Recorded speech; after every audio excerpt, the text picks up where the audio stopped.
You're listening to the Business Marketing Show, episode number 83. You can find us at businessmarketingshow.com, on iTunes, SoundCloud, and Stitcher.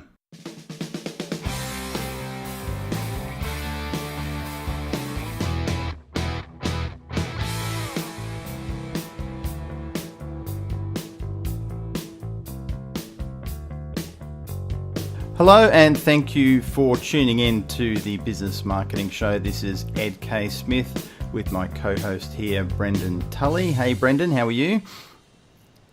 Hi Ed, how's it going? Good, thanks mate.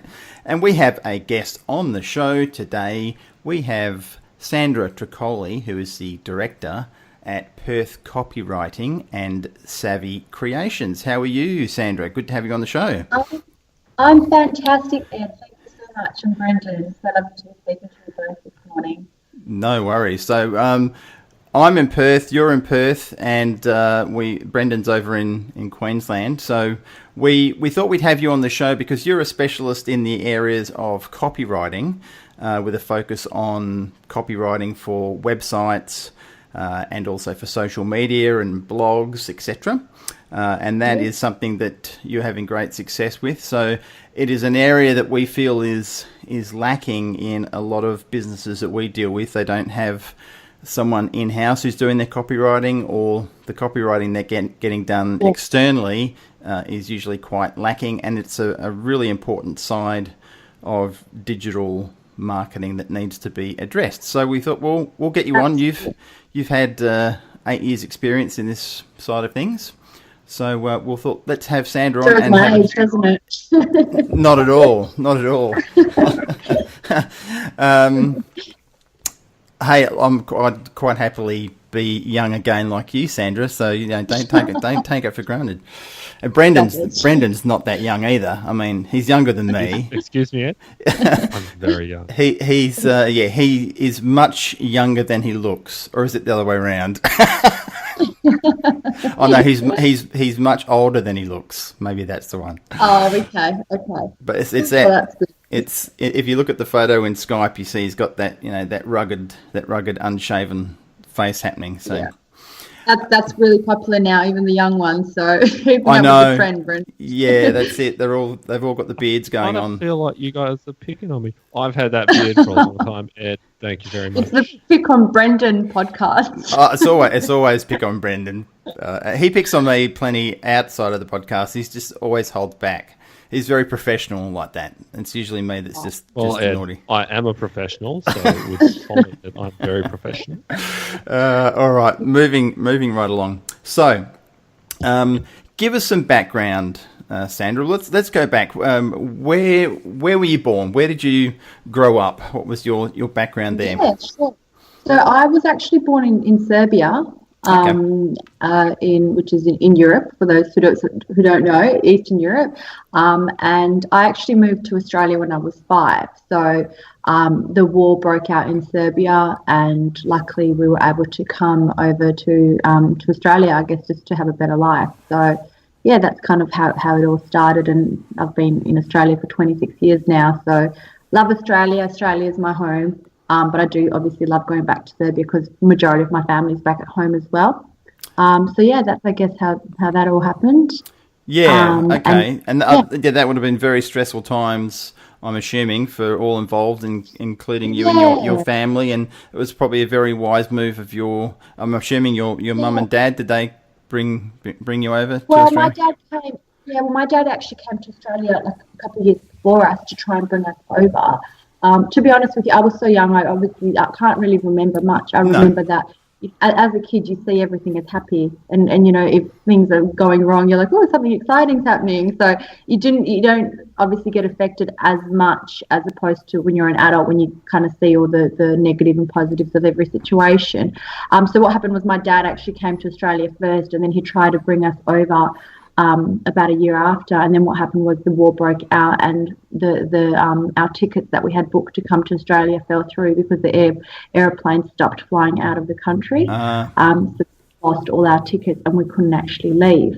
But then what happened was about a year or two after that, we booked our tickets again, but all the sanctions were closed. So we had to drive, well, the bus had to take us out. I think it was Czechoslovakia that we had to drive to.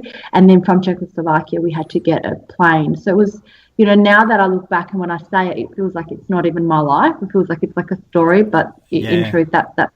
So we had to get a bus out of the country and then get a plane from another country. It was I think it might have been Prague instead of Czechoslovakia. I think we drove to Prague, and then from Prague we got on a plane and came to Australia. Yeah, Prague, which is in Czech Republic, which used to be Czechoslovakia, from my rudimentary social media skills, social studies skills, I should say. So you landed in Australia, and did you come to Perth straight away? Was that the? We did. Okay. Yeah, we were in Perth. Yeah. Right. Yeah. So this is where you have laid down your tracks from Pretty that point much. on. Yeah. Perth's been our home.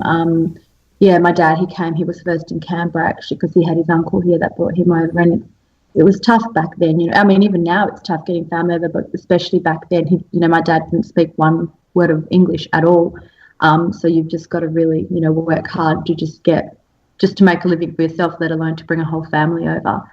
Yeah, fantastic. And it always impresses me how that works. I mean, technically I'm an immigrant as well, but my parents were Scottish, which you could almost say they didn't speak English either.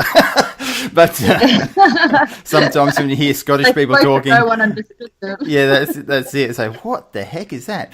But they're not too bad. But I grew up here from sort of 6 months old, so I was really young. So, but look, so moving on from there, you've obviously gone through your schooling here in Perth. What school did you go to in primary school? First I went to Maylands Primary School. Right. And then I went to Hampton, which is in Morley, which is kind of like the hood. The hood. So I went to Maylands, then Hampton Primary, and then Hampton High. And then, so that was, I guess, my schooling. Okay. Not the best schools in WA, but they're good enough. So it's the student, not the school, right? Absolutely. 100% agree on that. So, when you finished your high school, you went on to, did you go to uni as well? I wasn't sure exactly what I wanted to do when I left high school. I knew I always liked business, but I also really liked people and I liked writing. So what I did was I first just went to TAFE and did a business management course, just to buy me some time, I guess, to really think about what I wanted to do at uni, because to me, I thought, well, I'm going to commit myself 3 or 4 years of studying. I want to make sure I commit myself to the right degree and not just start something just for the sake of saying, I'm at uni, I've just done something to, impress my parents. I thought, what do I want to do for myself? So it's probably one of the best decisions I made because it really gave me time to explore. So I did my business management courses at TAFE, and then I went straight on to uni after that, and I did journalism and PR at uni at Murdoch University. Oh, fantastic. Okay, so you've really been in this space. That was, your chosen vocation from that point. 18. Yeah, pretty much. Fantastic. And you've probably seen a lot of changes. So I've been in the digital space for 15 plus years, so I've seen a lot change from those early days. But in your 8 years, that's that particular time period over the last 9 years has been a radically different. I mean, I would say exponentially different to the times from when I was earlier involved. So with the aspect of smartphones, etc., coming on, and people just completely and utterly living their lives in their digital space, majority of them through their iPhones or their Android phones or whatever, any sort of smartphone. So absolutely. And all of that content is being consumed there. And Brendan, you probably see this as well, because Brendan, he's in the digital marketing space as well, Sandra, which you don't know whether you knew that, but he is. Obviously, he wouldn't be doing this podcast with me. Fantastic. Now, Brendan, you've probably seen it as well, the shift from, in terms of search engine optimization, the huge focus on quality of content. What are your thoughts there, Brendan? Yeah, it's a funny one. So this year we've really focused on conversion. Like we've moved away from traffic focus entirely, and it's about, I mean, you can buy all the traffic you want. That's the thing now. Like the traffic is cheap, and at the end of the day, the traffic cost isn't really an issue if you can convert the traffic, right? The higher you can convert the traffic. So yeah, the battleground, I think, today is conversion rate, which comes down to copy, and it's really in content, and it's really hard to. I find it really hard to get that into people's heads that what they write. One, they're very, they're we focused. They're always talking about themselves, and they don't. It's hard to, when we're working with clients, switch them around and get them thinking in that mode of. It's all about the customer, what's in it for the customer. But yeah, I mean, and especially because now everyone's drowning in content. They're just bombarded with it. Social networks, websites, everybody's the best, and all this kind of nonsense. So I think more and more, like that's the battleground is conversion, and that means that content and copy needs to be ultra sharp if you're going to stand out. Like being at the top of Google doesn't mean anything anymore, and it's not even clear what like the top of Google is. So yeah, I don't know what you guys think about that, but that's what we're seeing, and that's the hard bit, because it's pretty easy to get ads running and rank at the top of Google, but there's a lot of art that goes into writing copy that converts, I guess. Yeah, I think the conversion is a two-step process as well. It's one thing converting to actually pick up the phone and call you, but it's also the other conversion is actually when they do call you that you do kind of seal the deal, whether it's on the spot or a couple of days later. So I think it's actually divided in two parts, the conversion.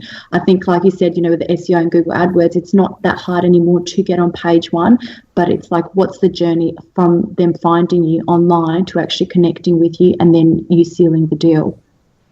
Yeah, exactly. And then keeping them as an ongoing client, and them becoming an evangelist of your brand, and following you and sharing what you do with other people. And that is the key.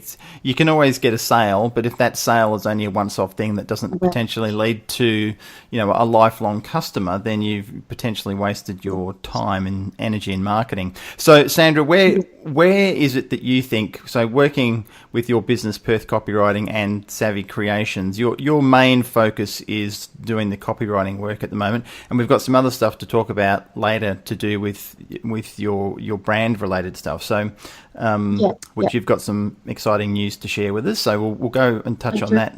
So in terms of copywriting, what is the most common thing you're seeing with your clients at the moment where they're falling down and they really need help to improve?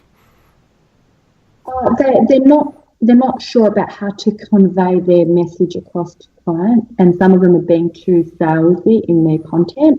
My advice to all my clients is don't sell, add value. And I do find that a lot of the time they're still using content about I rather than, as you mentioned before, we. Yeah. And how we can help you, and giving them kind of case studies of examples of how they have helped other people. So really thinking about the client opposed to thinking about themselves, because at the end of the day, we offer the services. How can we help people? The only, every successful business is a solution to someone else's problem. How can we be that solution? And a lot of the time people don't include how they are a solution to people's problems in their content.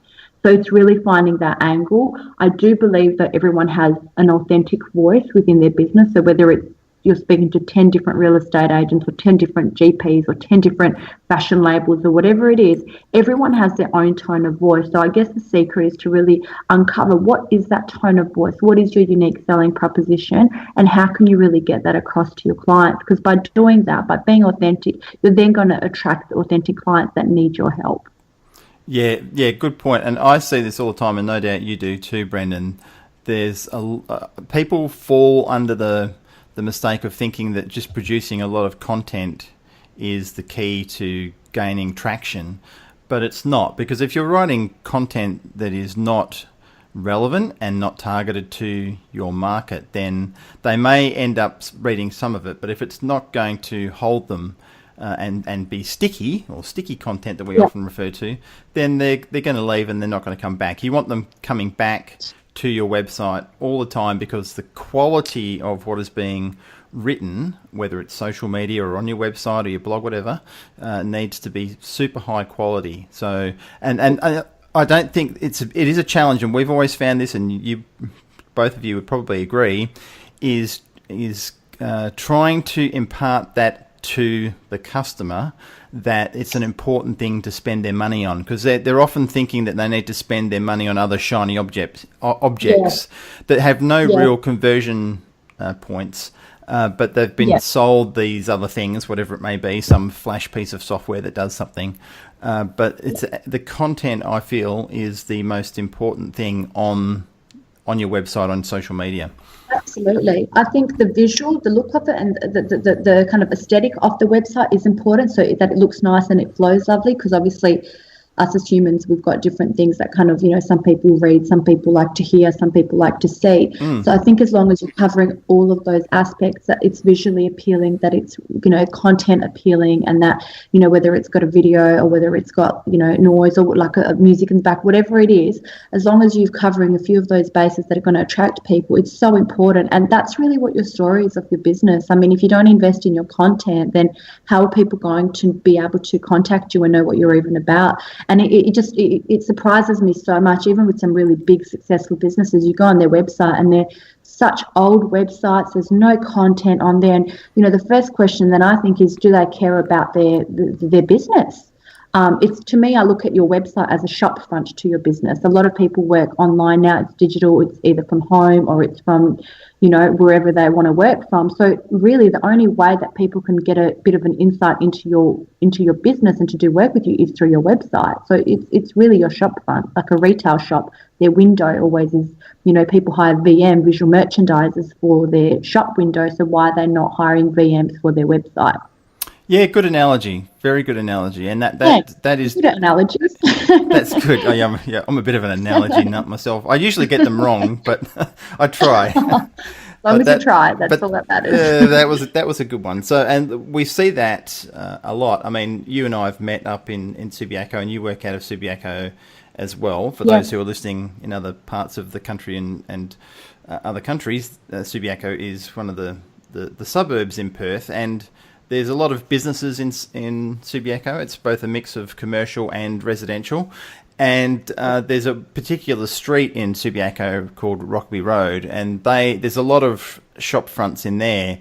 A lot of them have been suffering recently, and I think it's a combination of half the things we're talking about now that they haven't done in the digital space as well as the physical. But if you don't have a nice, appealing shop front with nicely laid out merchandise, people aren't going to walk in the door to start with. So, and you've got seconds. You've got a few seconds to make that connection when someone hits your blog or your website or social media page to connect with you. So, it's a very, very, very critical side. And Brendan, your thoughts? I always like to make sure Brendan's still there because, This is great. I don't have to do any work yet. I'll just let you talk. Yeah, I mean, one thing we talk a lot about, and sometimes it's really hard to get clients and business owners to understand how fast the web moves, and you've got to be running just to keep up. There's it's hard to, there's this kind of misconception that if you do digital marketing, you'll get ahead, whereas actually if you do digital marketing or SEO or anything, you're actually just staying in the game. You're not actually getting ahead. But I like that analogy to the retail store, because a lot of people do dumb stuff online that you'd never get away with in a real store. Like they just, a classic one I see is, email marketing and emailing people every day. If you were hassling people in person every day, calling up a prospect every single day of the week, that would absolutely piss them off. But yet the wisdom online is that you need to email people every day in order to get them to convert, and just a lot of the other nonsense. Like we do a lot of e-commerce consulting, right? As you know, Ed.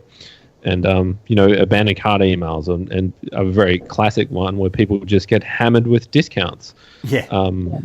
It's like if you went into a retail store and the same behavior happened, someone ran down the street screaming discounts at you after you walked out of the store without buying, like it just wouldn't fly. Like I agree with you, and it's quality over quantity. It's definitely the quality. I think some people just put content out just for the sake of doing it, whereas to me, I believe you're better off doing one EDM every 2 or 3 weeks proper than just doing it for the sake of doing it.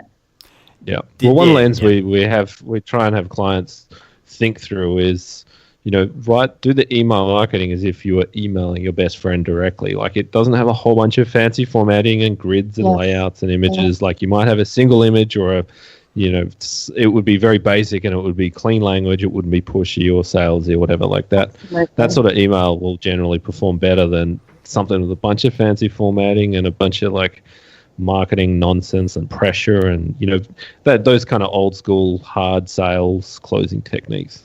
Yes, no, absolutely. I couldn't agree with you more on that one. Absolutely.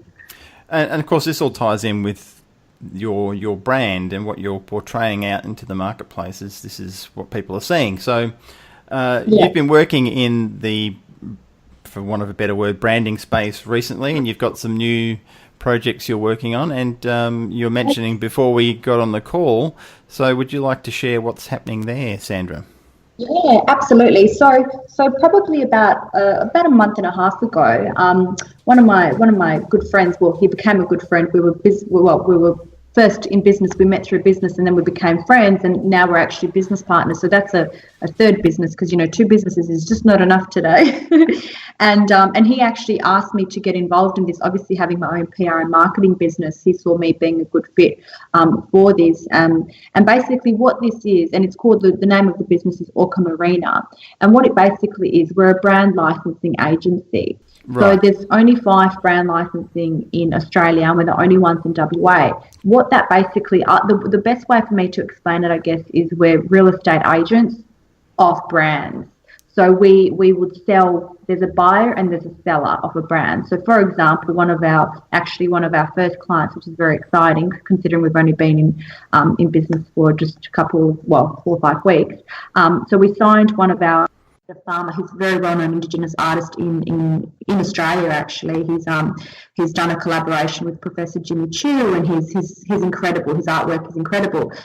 And basically, the Western Force wanted an image of his put on their jersey for one of their upcoming games.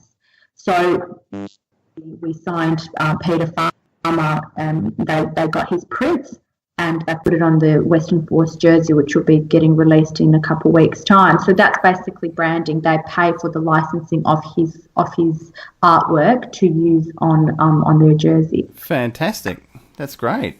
Yeah, it's very exciting, and the potential is absolutely massive. And the good thing is, it doesn't just limit us to Australia. We've got the whole world. I'm off to London in a couple of months for the licensing expo as well, which is the biggest one in the world. So yeah, it's very, very exciting stuff that's going to be happening. That is superb. Well done there. And thank you. So I think in terms of copywriting, people really need to just make sure that they're looking at this in the overall picture of their online strategy and what they're doing, and making sure they're speaking to someone like yourself. So in regards to SEO, Brendan, how much are you seeing that this is a core contributor to search engine rankings with good copywriting?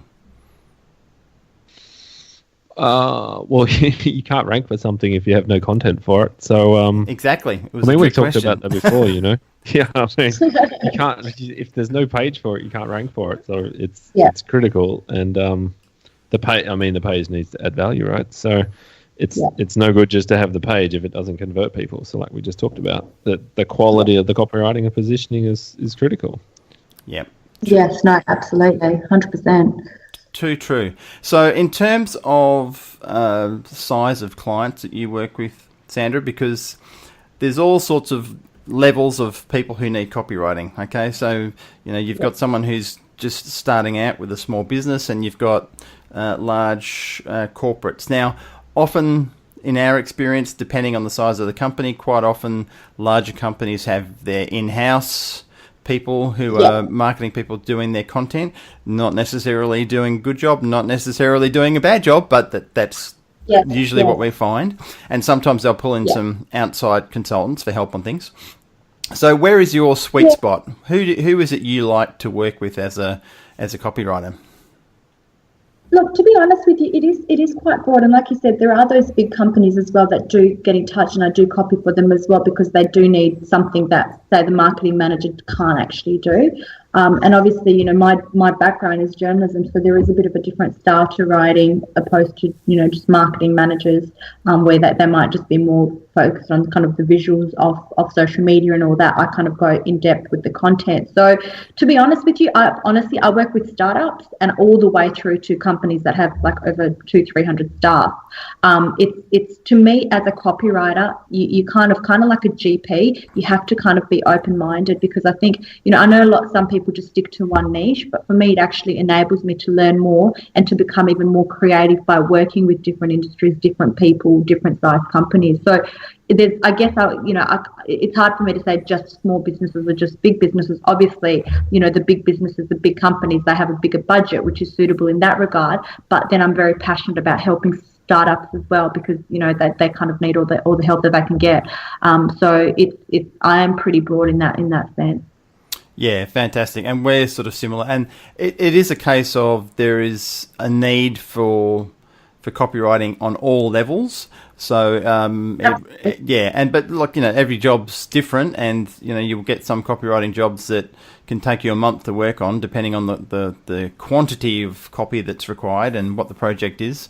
So it's always going to be a case-by-case basis. So 100%, absolutely. Yeah. One size doesn't fit all, absolutely. No. And I create very bespoke strategies. I mean, like I mentioned before, you know, you can have 5 different real estate agents, 5 different this or that, but every single one of them has a different tone, they have a different message, and they have a different culture within their organisation. So it's really important to me as the writer to try and encapsulate that as much as I possibly can, to be able to deliver the message as concisely as possible. Yeah.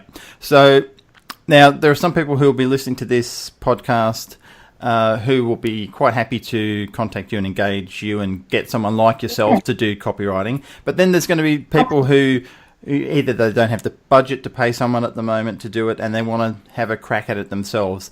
Do you have any tips to give people on a good place to start in learning how to be a good copywriter? Because there's lots of good books out there and courses, and anywhere that you would say is a good place to start. Go and study at university. Go and study at university? Yeah. There's 3 years. Look, to be honest, yeah, I know, right? Do you have 3 years there? No, look, it's one of those things. I guess the best thing to do is have a look at other kind of content that appeals to you, and try and figure out what is it that appeals to you about that content. So it doesn't even necessarily have to be a competitor or someone within your industry. Maybe do a bit of research. Obviously, Google is everyone's best friend. So just start Googling some websites, different industries, and seeing kind of the language that they're using, and try and identify what is it in this language that is either appealing to me or non-appealing to me. And that will be able to create your own voice, your own tone. So that's probably, I mean, in terms of, you know, obviously study, there's, you know, you can do courses at TAFE or at university. There's books to read, but all my knowledge has been, you know, other than uni, and look, I finished many years ago, it's all been kind of evolving since then. So you're constantly working on your craft. It's one of those things. It's a time thing as well. Obviously, the more experience you have, the better you become in it. But other than that, just start doing a bit of research on different websites and start to really understand what is it that I'm reading now and why has this stood out to me. And also going back to the whole social media thing as well. When you're scrolling down your LinkedIn or your Facebook or wherever, Instagram, see what jumps out at you and try and go, okay, why has this stood out? What is it about this content? Because you'll learn a lot from that as well. Yeah, good tips. And people will come to realise very quickly how difficult good copywriting is, and how it's very difficult. It is, and how even harder exceptional copywriting is. And my business partner Alan Stewart is a fantastic copywriter, and he labels over 3 paragraphs for days. You know, like he'll. So it's it's very very hard, and you know you really have to do the background research on what you're writing about, because if content is king, context is queen. So it's ultimately the time and energy that goes into writing content, and there is certainly a craft that takes years of practice and development to do. Now, it's not to say that you should never try or start, because there's some people right now who are listening who maybe have really good copywriting skills within them that can come out. Absolutely. Yeah, but it's a long journey, and people sometimes think that it's just an easy job just to write a few words on a page and put this stuff out there. Yes, if you're writing crap and just pouring out junk, but if you're actually producing quality content, you need to really put the time and energy in, or you have to pay someone like Sandra to do it, and that's the key. There's really no in between. You've got to make those decisions. Well, that's exactly right. Exactly right. So it's really about, and look, if you are kind of struggling with budget or anything like that, give it a crack, give it a try, see how you go, and then obviously when your business does pick up a little bit, on when you do start kind of making that money that you want to, then definitely have a look at it. Because to me, what I say to all my clients is we should all be investing 10% of our turnover into our marketing and into increasing our branding and our brand awareness and our content and all the rest. So unfortunately, a lot of people sit on that and go, well, I don't want to spend a single cent. I just want to save and save. But really, if you want your business to keep growing and expanding, you do have to eventually invest in it as well. Yeah, absolutely. So, Brendan, any questions for Sandra before we finish up and let her get back to her work and her copywriting? No, I think that was great. Thank you. Thank you so much. So, so what's the best way for people to get in touch with you, Sandra? You're on LinkedIn, obviously. I can see you there. I am.